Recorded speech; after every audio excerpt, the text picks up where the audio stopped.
Okay guys, so today was a good day. Indiana beat Purdue 83-55 in Assembly Hall in Bloomington, Indiana. Folks, before I even start talking, let me just tell you, it is absolutely awesome being there when Indiana and Purdue play. I attended Indiana University for 4 years, plan on going back for my master's degree probably this upcoming January, and I miss that place. But let me tell you, I've been to the 2011 Women's Final Four in Indianapolis. I've been to Indiana Fever games like WNBA. I've been to some of the greatest Indiana high school basketball games and some of the biggest games Indiana's played at Assembly Hall. But let me tell you, nothing beats when Purdue comes to Assembly Hall. The energy is just off the hook. So I still have my ticket stubs. Just absolutely, you just can't beat it. It's awesome. So with that being said, let's talk about some of the statistics here. Offensive rebounds in Indiana, 11-9 over Purdue. Field goal percentage, 55% from the field. 37.5% from the floor for Purdue. 3-pointers, we did take one more than what I kind of would like to see him take. I don't really want to see him take one on 18, but you know, 18, I mean 19's only one more, but I don't think Indiana wants to take more than 18 3-pointers a game. They didn't get to the line as much. I mean, they haven't for the last couple of games like they usually do. 24 field goals, I mean free throw attempts. They went 15-24. They shot 62% from the line. That's down from what it usually is. I mean, the last couple of games, I mean, I think the last time they played Purdue, they shot 92% from the line. Well, that's something, hopefully, like tournament time, you definitely want that number to be up. Let's see. Rebounds, we out-rebounded 27-25. And like I said earlier, 11-9 in offensive rebounds. Rebounds has to improve some. We're still not where we should be rebounds. You know, on the Bulls, I don't think. Watford had only 4 rebounds. That's just frustrating to me. It's crazy. But let me tell you something about Watford. He came out and played really good at the start of the game today. Indiana is very good when Watford comes out hot. And that's exactly what happened today. So, but it's just, is Watford. The question is Watford going to come out and play, start one off, you know? But I think Watford needs to come out every game like he did today. But 4 rebounds, that's just inexcusable. He needs to get more rebounds. Yogi Ferrell had 6. That's really good, because if he gets a rebound, your transition game speeds up so much more. I think I heard Tom Crean talking about it at his press conference, and that's true. I mean, Ferrell, Yogi's just extremely dangerous out in the open floor. Cool. He's just, he's explosive. I mean, he has one of the best steps off the dribble. I mean, he's just awesome. And defensively, Yogi continues to play awesome. He got back and took a charge today, and boy, his positioning was absolute perfection. His footwork, absolute perfection. Um, yeah, and we had 10 steals, we had 7 blocks. Turnovers is it's an issue. We have 14. I'd like that to go down to 8 or less. 14 is just still way too many, if you ask me. They need to take better care of the ball. They should constantly be working on it. Yeah, I mean, turnovers, 14's pretty high. I'm just not too happy with that. The big story of today's game is Oladipo being spraining his ankle. So he only got 14 minutes, but Sheehy comes in and he set the record, I guess, from what I hear. 9 for 9 from the floor. Game high 22 points.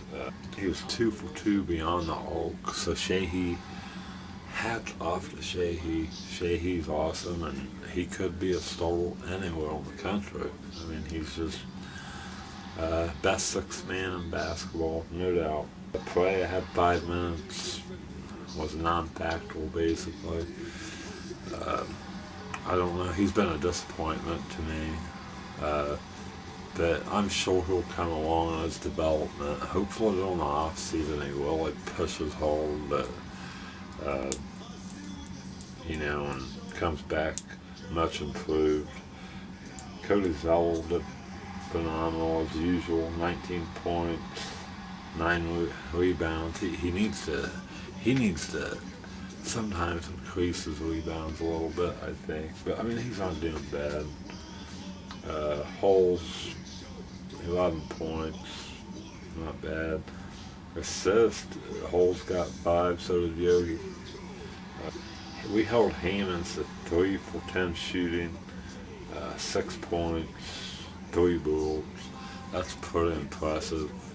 Hammonds is going to be a great player. I think they're already talking about him being Big Ten Player of the Year next year. So he's going to be good. But he had, I guess Crane had Waffle Goldman, which was an interesting matchup.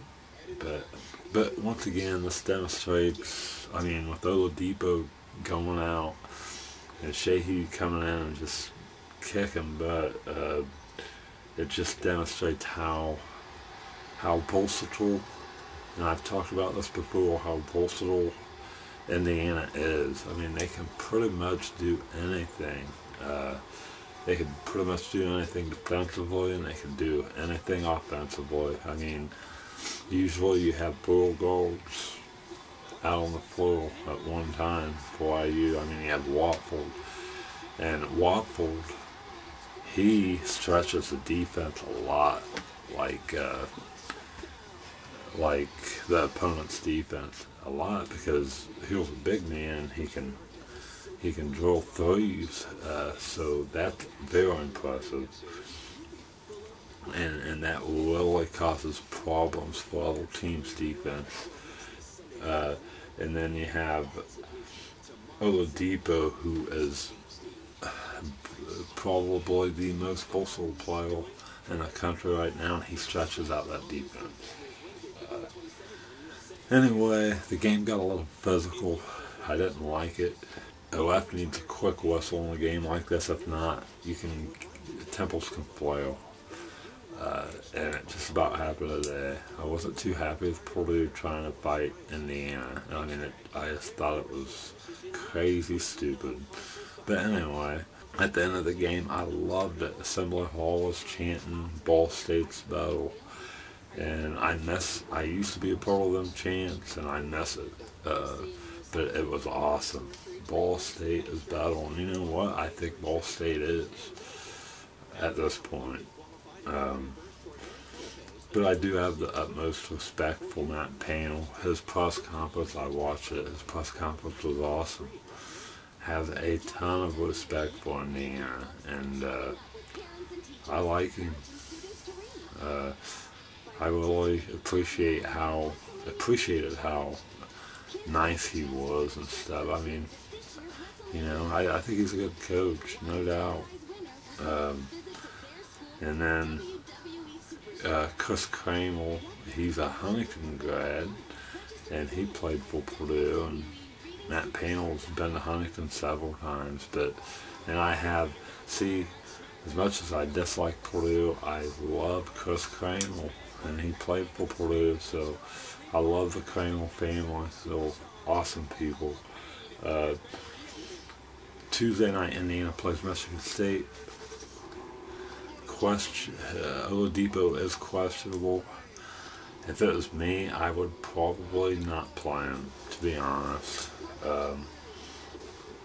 So, with that being said, that kind of puts Indiana in a lot of trouble, I think, because, like I was saying earlier about Wofford, Oladipo really causes headaches defensively for the opposing team, and because he's just all over, it's very hard to play help defense and defend Indiana when you have Oladipo, who is just like you can't really double down Zell because you have Oladipo all over the place. He could do pretty much anything. So that causes a lot of trouble. Well, Tom Izzo's a genius. His teams are very defensive, defensive oriented, physical, and without Oladipo, I know Tom Izzo's gonna have something set up to where Indiana gets in a lot of trouble. So I'm really concerned about that. And at that Michigan State, but yeah, I mean, when it comes to help defense, I mean, well, that's what I'm saying. I mean, Wofford, he's a big man, so he kind of helps stretch that opposing defense out a lot too. I mean, it's crazy. But I think, let's see, how many minutes is this? Oh, well, I am coming up on like 12.5 minute vlog, so I'm gonna have to cut it really short because I could talk about this stuff all day long. I love this stuff. Before I leave, Kentucky lost to Tennessee by 40 points. It's only fair to say that, you know, without Noel, Kentucky's really going to be in trouble because teams are going to attack the paint. You know, they're really going to attack the basket and challenge Kentucky up front because Noel.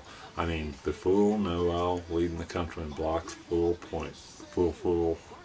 blocks per game, and I think Kentucky as a whole was leading the country in blocks. Maybe wrong on that, but I know they won like the top 3, and that makes it very difficult for teams to attack the basket. Now you take Noel out of the equation, and you don't have good guard play. Kentucky's in major trouble. As of right now, I don't think they get in to the tournament. I just don't. And that brings me into my next thing coming up tomorrow, which is Bubble Talk. I think I'm going to premiere Bubble Talk tomorrow. But I'm going to start doing it at the end of vlogs. I mean, it ain't really going to be a whole vlog Bubble Talk. I might do a couple like that, but just like the last minute or two, a quick rundown of the bubble teams and stuff is what I'm going to do. But until then, I guess this is it. Pretty long vlog. And I could talk about this stuff all day. I wish I could get deeper into this stuff, but I can't. Run out of time. But until tomorrow, have a good, if you're watching this Sunday, have a good Sunday, and don't forget to go to church. It's awesome. I go to church every week. Oh yeah. Peace.